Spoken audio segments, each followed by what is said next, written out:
안녕하세요. 오늘은 몰폴로지, 형태론에 대해서 공부를 할 예정입니다. 형태론은 형태에 대한 연구인데요. 어떤 것을 형태라고 이야기하냐면 가장 작은 의미 단위를 형태라고 이야기합니다. 그래서 어떤 것에 가장 작지만 거기에 의미가 들어있으면 그것을 하나의 몰핌, 형태라고 이야기하는데요. 예를 들면 cat에서 s가 붙으면 복수형이 되죠. 이때 cat도 하나의 의미를 가지고 있기 때문에 하나의 몰핌이라고 이야기하고 s가 붙어있는 스도 의미를 갖고 있죠. 복수라는 의미. 그래서 그것도 하나의 몰핌이라고 이야기합니다. cat와 스가 합쳐져서 cats가 됐어요. 이러면 몰핌이 몇 개 들어있는 어휘인가요? 네, 몰핌이 2개 있는 어휘라고 말씀드릴 수 있습니다. 이렇게 단어 속에 있는 몰핌들을 이렇게 헤쳐서 분석해 보는 것, 이것을 몰폴로지라고 이야기합니다. 네, 오늘 몰폴로지 어떻게 진행될지 말씀드리겠습니다. 첫 번째 시간에는요, 먼저 몰폴로지가 수어에서는 어떻게 이루어지는가, 소리 언어하고 어떤 차이가 있는가 하는 것에 대해서 이야기할 예정입니다. 두 번째는 워드 포메이션에 대해서 이야기할 텐데 소리 언어와 수어의 몰핌들이 합혀지는 관계가 상당히 차이가 있습니다. 소리 언어는 조금 더 순차적으로 이렇게 합쳐지고요. 그것을 sequentiality라고 이야기합니다. 순차성이 조금 강한 언어다 이렇게 이야기하죠. 수어는 조금 더 동시성이 강합니다. 여러 가지 몰핌들이 한꺼번에 표현이 되는 그런 성향이 강하다 이런 이야기를 드릴 거예요. 자, 두 번째 시간에는요, 컴파운딩하고 데리베이션에 대해서 이야기할 텐데요. 컴파운딩은 2개의 독립된 단어들이 이렇게 합쳐져서 하나의 새로운 개념을 형성하는 이것을 컴파운딩이라고 이야기합니다. 데리베이션은 독립된 단어에다가 작은 요소들, 아직 독립이 안 된, 실제로 혼자만 말해서는 무슨 뜻인지 알지 못하는 조그만 요소들이 오른쪽이나 왼쪽에 붙어서 또는 그 사이 가운데에 들어가서 새로운 어휘를 만들어내는 것을 말합니다. 파생어라고 이야기하죠. 그것에 대해서 수어가 어떻게 컴파운딩을 이루고 어떻게 데리베이션을 이룰 것인가 하는 것에 대해서 이야기해 볼 예정입니다. 자, 세 번째 시간에는요, 인플렉션에 대해서 이야기할 텐데요. 인플렉션에는 tense와 aspect와 agreement와 pluralization이 들어갑니다. 이건 무슨 말이냐면 이러한 문법적 요소를 작은 요소를 붙이거나 넣거나 해서 표현해 주는 거를 인플렉션 이렇게 이야기합니다. 우리말로는 굴절이라고 하죠. 그래서 tense and aspect, tense가 뭐죠? 시제를 말합니다. aspect는요, 양상이라고 합니다. 시제에는 뭐가 있죠? 과거, 현재, 미래가 있습니다. aspect는 완료형, 진행형이 있습니다.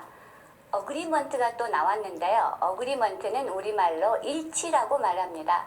일치는 무엇을 보고 말하냐면 주어와 동사가 뭔가 둘이가 잘 맞는다, 일치된다 라는 걸 의미하는데요. 주어가 영어에서는 3인칭 단수다. 그러면 동사의 일치를 표현하기 위해서 뭘 붙이죠? 네, 동사에다가 s를 붙이죠. 그리고 주어가 그렇지 않다, 3인칭 단수가 아니다 하면은 아무것도 붙이지 않는 특성을 가지고 있죠. 이런 것을 어그리먼트라고 이야기합니다. 수어는 이런 어그리먼트가 좀 더 활발하게 일어나는 그런 언어입니다. 자, 그 다음에 네 번째 시간에 인플렉션의 일부분인 플루럴라이제이션에 대해서 배울 텐데요. 플루럴라이제이션은 뭐냐면 복수형을 의미합니다. 명사 뒤에 s를 붙여서 보통 복수형을 만들죠. 이것은 영어의 예고요. 그러면 한국어는 어떻게 할까요? 학생 한 명을 말할 때는 학생이라고 하는데 학생 여러 명을 말할 때는 어떻게 말하죠? 학생들 이렇게 이야기하죠. 이 들이 플루럴 마커다 이렇게 이야기합니다. 그래서 그거를 플루럴라이제이션, 복수형을 만드는 과정이라 이렇게 이야기합니다. 그 다음에 마지막으로 incorporation하고 classification에 대해서 이야기할 텐데요. incorporation은 동사가 뒤에 나오는 목적어를 이렇게 흡수하는 것을 말합니다. 수어의 예를 들면 쉽게 이해하실 수 있는데요. 먼저 먹다라는 동사 표현은 이렇게 먹다라고 합니다. 그런데 이렇게 먹다를 표현할 때가 있어요. 그건 뭘 의미하냐면 먹다인데 알약을 먹다예요. 보시기에 알약을 먹는 것처럼 표현하죠. 그 다음에 또 이렇게 먹다를 표현할 때가 있습니다. 그것은 치킨을 먹다라는 것입니다. 이것도 보시기에 치킨을 뜯는 그런 모습으로 보이죠. 그런데 동사 표현 하나에 무엇을 먹는 거가 표현이 되고요. 동사 표현 하나에 또 다른 것을 먹는 게 표현이 되죠. 그래서 먹다, 알약을 이렇게 할 수도 있겠지만 한꺼번에 표현을 해버리는 것. 동사가 목적어를 포함시켜서 표현하는 것. 이것을 incorporation, 포합이라고 말합니다. 마지막으로 classification에 대해서 이야기할 텐데요. classifier는 분류사라고 이야기합니다. 예를 들어보면 우리가 책과 공책같이 네모지고 뭔가 두께가 있는 거 이런 거를 어떻게 셉니까? 한 권, 두 권 이렇게 이야기하죠. 그리고 연필과 볼펜 같이 길쭉한 걸 뭐라고 셉니까? 한 자루, 두 자루. 그 다음에 동물은 어떻게 세죠? 한 마리, 두 마리. 그러면 사람은 어떻게 세나요? 한 명, 두 명. 그래서 뭔가 그들만의 모양이라든가 어떤 속성을 나타내주고 있죠. 그래서 우리가 표현할 때 세 명이 왔네 이렇게 말하면 사람이 3명 들어온지 다 알 수 있어요. 이렇게 클래시파이어를 표현함으로써 사람이라고 굳이 말하지 않아도 누군지 알 수 있는 것. 이런 것들이 수어에서 상당히 활발하게 일어납니다. 예를 들면 뭐를 주다라고 말할 때 기본형은 이건데 이렇게 표현하면 책을 주다가 됩니다. 이거는 여러분들 보시기에 볼륨이 있는 뭔가 두께가 있는 책과 같이 여겨지죠. 책을 주다. 또 이렇게 표현해서 이런 식으로 표현하면 선물을 주다. 이런 식으로 표현이 됩니다. 특별하게 어떤 거를 표현하지 않아도 그것에 classify, 분류하는 분류사를 통해서 표현해 주는 거. 이런 것이 수어에서 활발하게 일어나기 때문에 또 우리가 분류사에 대해서 이야기할 예정입니다. 첫 번째 시간입니다. 먼저 수어의 특징에 대해서 이야기할 거고요. 그 다음에 sequentiality and simultaneity, 순차성과 동시성을 소리 언어와 수어의 비교를 통해서 알려드릴 예정입니다. 수어에서 또는 소리 언어에서 어떻게 어휘가 확장이 될까요? 어떤 새로운 개념이 생겼을 때 이거를 어떻게 표현할까? 영어에서 예를 한번 들어볼까요? girlfriend라는 건 어떤 거죠? 네, 애인이다 라는 말이죠. girl하고 friend라는 원래 기존에 있던 단어를 합쳐서 애인이라는 새로운 개념을 형성했습니다. girl도 하나의 독립적으로 쓰이는 단어고 friend도 하나의 독립적으로 쓰이는 단어이기 때문에 이 둘을 합쳐서 만든 것을 compounding이라고 합니다.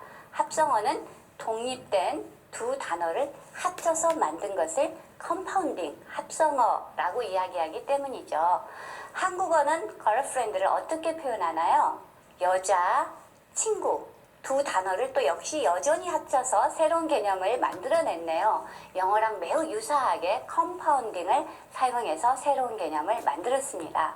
그런데 요 사이 여자하고 친구를 합쳐서 여자친구라고 하니까 이게 진짜 친구인지 애인인지 조금 헷갈리죠. 그래서 이제 거기에서 얘는 진짜 친구야 라는 걸 표현하기 위해서 여자, 사람 친구라는 표현을 만들어냈습니다. 그래서 이 경우는 여자에다 사람에다 또 친구라는 개념을 모두 합쳐서 컴파운딩으로 만들었어요. 그런데 너무 말이 길어지다 보니까 여자 사람 친구 이렇게 말하지는 않죠. 그래서 이걸 줄여서 여사친 이렇게 이야기합니다. 그러니까 여사친은 컴파운딩의 리덕션, 줄인 것, 줄임말이 사용이 된 그런 형태입니다. 그래서 이렇게 해서 새로운 개념이 점점 더 많이 생겨서 vocabulary, 어휘 목록이 엄청 커지겠죠. 사회가 발달하면 어휘 목록은 점점 커지기 마련입니다. 컴파운딩 외에도 다른 방법이 있을까요? 네, 그것에 대해서 우리가 차츰 배울 건데요. 데리베이션, 파생어, 꼭 독립된 단어가 아니더라도 단어 하나에 조그만 요소들을 붙여서 만들어내는 데리베이션이 있고요. 인플렉션, 문법적 요소를 표현하기 위해서 조그만 요소를 붙이거나 더해서 만들어내는 굴절이 있습니다. 또 그 외에도 지난번에 말씀드린 포합, 동사의 목적어가 쏙 들어가 버린 포합도 있어요. incorporation이라고 하죠. 그 다음에 분류사, 뭔가 이 명사의 어떤 속성을 나타내주는 자루인지 명인지 두께가 있는 권인지를 나타내주는 그런 classifier, classification이 있습니다. 이런 것에 대해서 차차로 우리가 이야기를 나누어 볼 생각입니다. 자, spoken and sign language의 차이점은 뭐냐면요. 조금 더 이렇게 새로운 어휘의 개념을 만들어낼 때 소리 언어는 조금 더 sequentiality, 순차성을 사용하고요. 걸프렌드 보세요. 하나, 하나, 순서대로 말하고 있죠. 그런데 수어는 걸프렌드를 하나로 섞어서 만들어낼 수가 있습니다. 이걸 동시성이라고 하는데요. 예를 들면 어떤 방식이 있을까요? 얼굴 표정으로는 여자를 말하고 손으로는 프렌드를 말하면 어떻게 되겠어요? 한꺼번에 정보가 전달이 되겠죠. 또 전달받는 사람 입장에서도 얼굴 표정도 보고 손도 보니까 한꺼번에 정보가 쏙 들어오는 거예요. 그래서 수어는 동시성을 많이 사용한다. 이렇게 말씀드리겠습니다. 이 동시성에 대해서 이야기하기 위해서 Japanese Sign Language, 일본 수어에 대해서 예를 들어서 살펴보도록 하겠습니다. 기부라는 단어가 있는데요. 자, 이렇게 원래 기본형이 주다가 이렇게 됩니다. 그런데 책 같은 걸 주다라고 하려면 한꺼번에 자, 이렇게 표현해요. 그러면 이 모습이 어떤 한 권을 쥐고 있는 그런 모습이죠. 그래서 책의 속성을 이 모습을 통해서 수형을 통해서 보여주고 있습니다. 그래서 한 권 주다 이런 표현이 되는 거예요. 자, 다음으로 이 표정을 보실까요? 여기 보시면 얼굴이 뚱뚱하게 돼 있죠. 이렇게 퍼프, 얼굴 볼을 부풀립니다. 그러면서 두 손으로 이렇게 줍니다. 그럼 어떤 느낌이 드시나요? 오, 좀 힘든가? 오, 책이 되게 두꺼운가? 이런 느낌이 드시죠? 그래서 이거는 기부인데 주는데 두꺼운 책을 양손으로 들고 있죠. 그럼 무겁다는 거죠. 크고 무거운 책을 힘들게 줬다. 이런 표현이 한꺼번에 얼굴과 손 두 개를 이용해서 또 몸 동작을 조금 크게 해서 한꺼번에 큰 책을 주고 무거운 책을 줬다. 라는 표현이 한꺼번에 전달이 됩니다. 보세요. 주다고, 한 권 주다고, 무거운 책을 한꺼번에 줬다예요. 그런데 점점 내용이 복잡해지죠. 그런데 모두 다 한 번에 표현하고 있습니다. 이렇게요. 그래서 이렇게 수어는 동시성이 매우 강하다. 이렇게 말씀드릴 수 있겠습니다. 자, 터키시의 예를 한번 들어보도록 하겠습니다. Evler imizde killer 이렇게 되어 있거든요. 자, 뭐냐면 Ev는 house란 말이에요. 밑에 나와 있죠. ler는 뭐냐면 플루럴 마커예요. P에는 플루럴 마커, 복수형이다 이런 말이에요.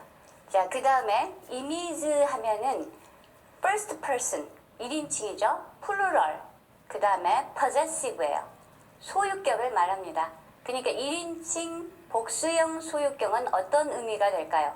우리의 이런 말이죠. our 이런 말이요. 그래서 우리의 집들 여기까지 그런 표현이 되겠어요. 그 다음에 대라는 표현이 나왔는데 대는 LOC, locative. 초속격을 말합니다. 초속격이란 말은 장소를 나타내주는 표현이에요. 그래서 우리 집에 이런 표현이 되죠. 그 다음에 key란 말은 relative close. 이게 지금 관계대명사하고 관련이 돼 있다. 어떠어떠한 우리 집에 이런 말이에요. 그 다음에 레르라는 복수형이 또 한 번 왔습니다. 그래서 우리 여러 집들에 있는 어떠어떠한 것들이 역시 복수형으로 표현된다라는 것을 표현하고 있습니다. 자, 이거를 한번 Japanese Sign Language하고 비교해 볼까요? Japanese Sign Language는 아까 굉장히 복잡한 표현을 이렇게 함으로써 한꺼번에 표현을 하고 있습니다. 그런데 여기 터키시는 어떤가요?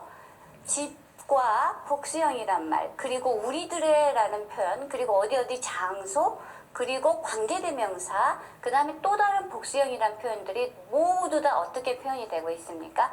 하나하나 순차적으로 집, 복수, 그 다음에 소유격, 그 다음에 locative, 어디 장소에, 그 다음에 relative marker, 또 다른 복수 마커, 이런 식으로 하나 따로 표현이 되고 있죠. 그래서 소리 언어는 조금 더 순차성이 강하다, 이렇게 말씀드릴 수 있겠습니다. 자, 영어하고 또 테레나라는 언어를 봤을 때 정말 모든 소리 언어는 순차성만 있을까라는 것을 한번 알아보도록 하겠습니다. I walk라는 영어의 문장이 있습니다. 나는 걷는다라는 말이죠. 그런데 I walked 라고 하면 어떻게 되나요? 나는 걸었다라는 과거형이 됩니다. 이런 과거를 표현할 때 어떻게 표현했나요? walk라는 동사 뒤에 ed를 붙여서 to라는 발음을 더해서 표현하고 있습니다. 이것은 walk라는 단어 뒤에 to 소리를 넣어서 순서대로 표현하고 있습니다. sequential 하다라고 말씀드릴 수 있습니다. 그 다음에 I win이라는 말을 봐볼까요? I win은 이긴다라는 말인데 I won 하면 이겼다라는 말이에요. 이때는 I win을 I won 이렇게 표현함으로써 좀 더 한꺼번에 표현하고 있죠. win의 we 사운드를 w 사운드로 바꿔서 그 안에서 다르게 표현을 하고 있습니다. 이때는 순차적으로 표현하지 않고 동시에 표현했다, simultaneous 하다 라고 말씀드릴 수 있습니다. 역시 비슷하게 테레나에서도 같은 현상을 보이는데요. 우나에 라는 표현은 boss, 대장이란 말이에요. 그런데 우나에 라고 표현하면 자, 우 위에 이런 표현 있죠. 이거는 콧소리, 비음이란 말이에요. 그래서 우나에 하면은 my boss, 소유격이 됩니다. 어때요? 말하는 시점에서 뭔가를 더하거나 또는 앞에다 뭘 더하지 않고 말할 때 그냥 비음만 더해버린 거예요. 그래서 이것도 역시 동시성이 있다라고 말씀드릴 수 있습니다. 마찬가지죠. MO라는 표현이 있는데 이거는 단어라는 뜻이에요. 그런데 이거를 비음을 섞어서 MO라고 하면 my word. 자, 똑같이 말하면서 거기다 비음만, 콧소리만 더했어요. 그러다 보니까 my word 하고 동시성으로 표현이 되고 있습니다. 결론적으로 말씀드리면 스포큰 랭귀지, 소리 언어에도 동시성이 분명히 존재하고 사인 랭귀지에도 분명히 동시성이 존재합니다.